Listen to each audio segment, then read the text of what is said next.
Welcome everyone to a new video of my channel, The Mental Traveler. I'm Caro, and before I begin today's review, I want to let you all know that since my birthday is in August, I've decided that for this whole month, I'm only going to be reviewing some of my top favorite stories ever. So to begin with this, I shall be reviewing my favorite book of all times, Gone with the Wind by American author Margaret Mitchell. This is my favorite novel for so many reasons. It was published in 1936 and it's a really long novel. This edition has 1,500 pages, but they're all worth it. And this is the only book that I read every single year. It took the author more than 10 years to write it, but once she had it published, it went on to win the Pulitzer Prize for Fiction. And this is the only book that Margaret Mitchell ever wrote. When it first came out, it was an instant bestseller, and 3 years later, by 1939, its movie adaptation had come out as well, and that made this story become even more famous all around the world. Before I begin with my review though, I should warn you that this will be a video with a lot of spoilers, since I just can't talk about Gone with the Wind in a manner that will really make me show my love for this story, that will make it justice if I can address some of its plot lines in detail.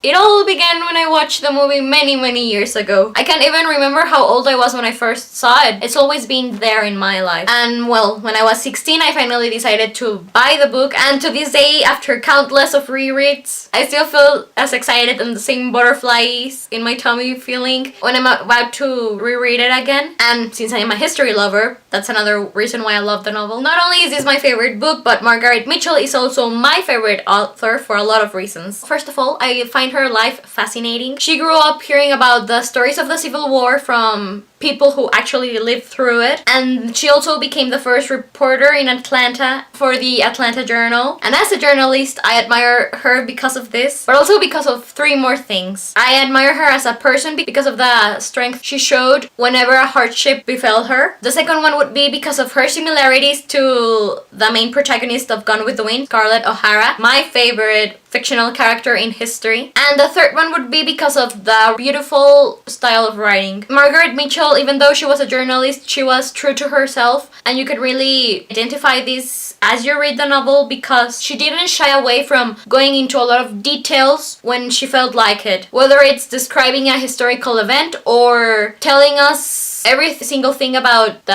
hundreds of dresses that Scarlett O'Hara owns, and she has to decide which one should she wear. As a writer and as a journalist, I feel sort of like in Margaret Mitchell's shoes. I also love to write. My style of writing also tends to be quite detailed and has a lot of flourish, but in my trade, it's more advisable to just stick to the facts and go straight to the point. So to see Margaret Mitchell disregard this rule and not lose her identity as a writer and her essence of going into much details, that's really inspiring to me. But still, I don't admire Mitchell's style of writing only because it's really long and detailed at times, but also because it's really easy to read, despite the fact that she introduces hundreds of characters and blends history with fiction. I'd never lose the thread of it all. But yes, I think that really in the end, why I really admire Margaret Mitchell has to do with the reason why Gone with the Wind is my favorite book, and I've already sort of mentioned this. The protagonist, Scarlett O'Hara, what a creation, what a blessing for literature she is. And then her romance with Rhett Butler. After Scarlett, he's my favorite character in literature. Their love story is my favorite as well, but more of that later on. My love for Gone with the Wind even made me visit Atlanta when I was 18. I was just dying to stand on Peachtree Street and visit Jonesboro in Clayton County. Both of these places are the settings for Gone with the Wind.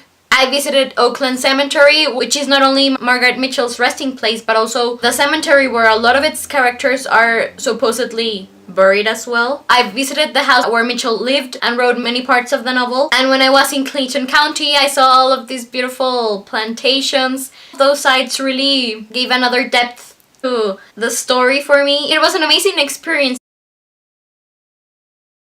This is the story of, as I said, Scarlett O'Hara, and of how the Civil War transformed not only her life, but the Old South. There are many other themes, but I think that these two could be the main ones. The reader gets to see how people, whether they were plantation owners or people that lived in big cities or slaves, lived before, during, and after the Civil War, how it changed the world they lived in forever. And to sort of quote Margaret Mitchell, Gone with the Wind is a story of survival, and how in every upheaval there are two sorts of people, and they seem equally able to live through the war and survive, but some of them have gumption and some of them don't. So Mitchell wanted to write a story about people with gumption and people who didn't have gumption. Regarding Scarlett O'Hara, the protagonist, she's a Southern belle. Beautiful, charming, seductive, yet cunning, selfish, and heartless. She's a very strong character and a very entertaining one. She starts off as the sort of princess who doesn't think about anything but gaining as much bows as she can. And because of the war, these qualities in her come out that make her become this really shrewd businesswoman who is willing to do anything to protect her home, a plantation called Tara. And it is because of this relationship that Scarlett feels with the land she was born into that we get in the novel a lot of references to how Scarlett gets her strength from visiting the red earth of Tara. Scarlett also is a very modern heroine because she does and thinks and says a lot of things that were not appropriate for women in the 19th century. It goes against social conventions in every respect, whether it's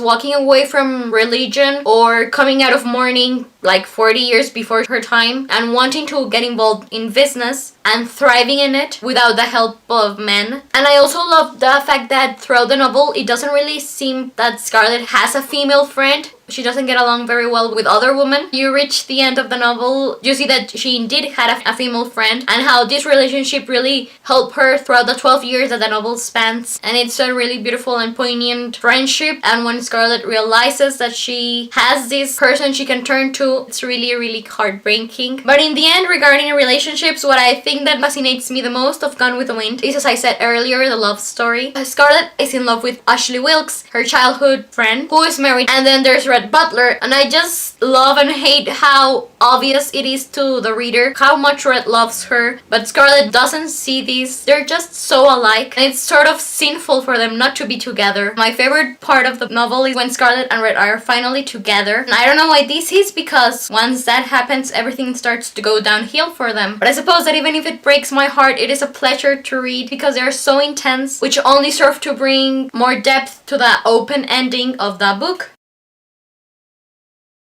I give Gone with the Wind a 5 out of 5 stars review for many reasons, even though I should say first that I know this novel isn't perfect. It has many flaws. For example, I don't think it's very historically accurate at times. It does give a lot of details about the battles that occurred during the Civil War and the years of Reconstruction that came after for the South, but it fails to portray slavery and the Ku Klux Klan accurately. It whitewashes slavery and the Klan so much to the point where the reader almost believes that the way of life before slavery ended was better, and then it paints this idea that Ku Klux Klan was composed of brave gentlemen who needed to bring back some semblance of order to the South. I guess that Margaret Mitchell did this because she wanted to give more depth to the idea that the way of life before the Civil War in the South was this sort of utopia, which would then make the cause the Confederate soldiers fought for sacred. And because they lost and this way of life disappeared forever, it became this sort of thing that the survivors ended up idolizing through the decades that followed for the poor, struggling South. I'm afraid I'm not that very familiarized with other books or movies regarding the Civil War. I've read Cold Mountain, so I can't say to what extent Gone with the Wind is sort of fairy tale fiction. But moving on to the bits that I do love about this novel, Scarlett O'Hara and Rhett Butler. They're such complex characters, both together and apart, and they speak to me in so many levels. All of the characters are interesting, and the author does a very good job of giving almost everyone a backstory, but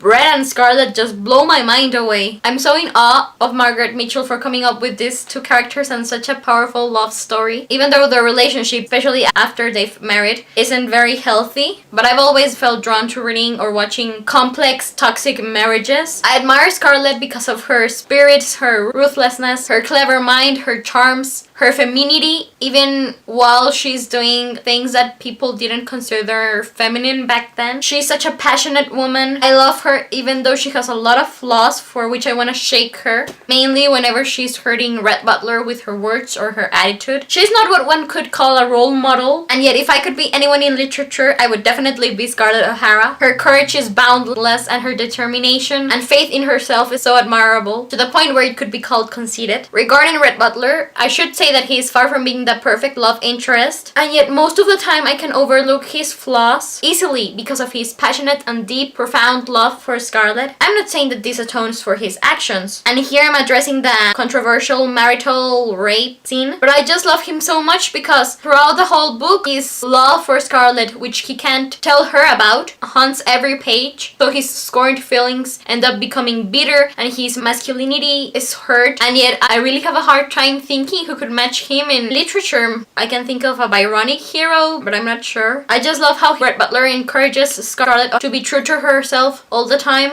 and then he saves her in so many different ways, and he's also a very modern character in the sense that he doesn't feel threatened by the fact that Scarlett is a really clever woman. He encourages her to speak her mind and go into business and stop wearing mourning if it doesn't make her happy. But moving on, I really like the way that Margaret Mitchell portrays the Old South. What I want to point out with this is I feel drawn to the whole chivalry aspect of it, how men courted women back then. I've always wanted to live in the past, and for some reason the idea that you couldn't even kiss your husband until after you were married appeals to me, and yet I feel like Scarlett here because she loved life before the war, because she loved to be courted, and yet as she grows up she starts to realize that men in her society think very little of women, and she's very much against this idea. She knows that she's as clever as them, and she hates to have to pretend that she isn't, and I agree with her in this. And on another subject, I also love how Margaret Mitchell idolized this idea of the Old South, even as her main protagonist keeps mocking it. It was a clever way to portray both aspects of this dilemma. Finally, I just adore how this novel in particular brings out to me the effects war had on women, because even though Scarlett never sees a battlefield, she is right in the thick of things because she has to help nursing the soldiers, and she doesn't do it willingly. She hates nursing, and yet we see through her eyes men suffering from dysentery and PTSD. I really like that I learned about all of these through the eyes of a woman and not of a man. As I said earlier, Margaret Mitchell never wrote another book, but through the years 2 more novels have been published under the protection of the Margaret Mitchell estate that take place in the Gone with the Wind world. The first one came out in 1991 and it's called Scarlett. It was written by Alexandra Ripley and it's a sequel to the book. The second one is Rhett Butler's People by Donald McKeag and it came out in 2007. I have not read either of these novels and I don't intend to. I'm so in love with the characters that Mitchell wrote and with her story and with the open ending that she delivers. I don't want to read another people's take on why these characters did or say stuff. I feel very protective of Rhett and Scarlett, so I fear reading other people's perception of them because it could end up influencing my own. Still, if any of you have read them, you could tell me if I'm being a little bit over dramatic and I should go on and read them. But anyways, thank you kindly for your time. This is the end for my review for Gone with the Wind, my favorite book ever. Please let me know in the comment section below what you think of what I said regarding the book, the author, the characters,